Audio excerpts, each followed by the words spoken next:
Idineklarang null and void ng Court of Appeals ang desisyon noong 2023 ng Muntinlupa Regional Trial Court Branch 204 na nag-absuelto kay dating Senador Laila de Lima sa kasong may kaugnayan sa iligal na droga.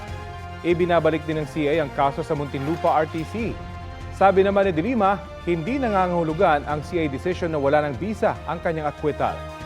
Balitang hatid ni Darlene Kai. Answered prayers. Glorious day. This is the beginning of my vindication.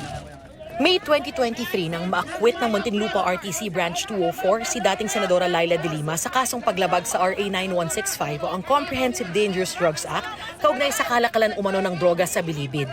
Ang akusasyon noon kay de Lima, tumanggap umano ng 10 milyong piso ang nooy Justice Secretary mula sa drug trade noong 2012 para sa kanyang senatorial campaign. Isa si dating Bureau of Corrections OIC Rafael Ragos sa mga nagdala umano ng pera sa bahay ni de Lima sa Parañaque. Pero kalaunan, binawi ni Ragos ang kanyang testimonya at sinabing tinakot lang daw siya. Sa desisyon ng Muntinlupa RTC Branch 204, lumikha ng reasonable doubt ang pagbawing ito ni Ragos, kaya napawalang sala si de Lima at kanyang aide na si Ronnie Dayan. May I say this to my oppressors? Crucify the Lord. Pinagtibay ng RTC ang desisyon Hulyo ng taong yon.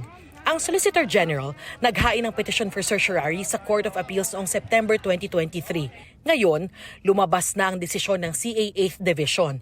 Iniutos na ibalik ang kaso sa Muntinlupa RTC Branch 204. Sa desisyon ng CA, sinabing ang tanging basihan lang ng pag-absuelto kay de Lima ay ang pagbawi ng testimonya ni Ragos. Pero wala raw detalyadong diskusyon tungkol sa mga pahayag na binawi ni Ragos, kaya mahirap daw intindihin ang rason sa naging desisyon ng korte.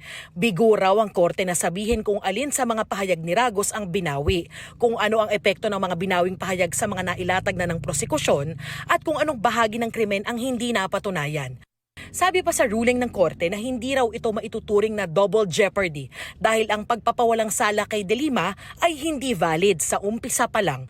Sa isang pahayag, tinawag ni de Lima na katakataka ang desisyon.